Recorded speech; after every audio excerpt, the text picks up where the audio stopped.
এটা দিদির বাংলা, দাদার দাদাগিরি এখানে চলে না।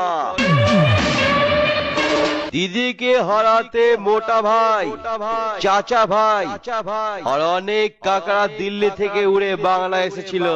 তাদের ঝালমুড়ি আর গঙ্গার হাওয়া খাইয়ে বাড়ি পাঠিয়ে দিয়েছি। বাংলার জনগণকে মিথ্যা আশা দিয়ে জেতা যায় না, তাই তো জনগণ তোদের পিছনে মূল্য ভরে আবার দিল্লির জিনিস দিল্লি পাঠিয়ে দিয়েছে।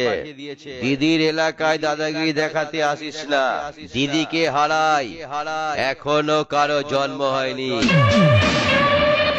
যতই করো হামলা, গো হারা হেরে বাড়ি পালিয়ে গেছে দিল্লির জুমলা। জয়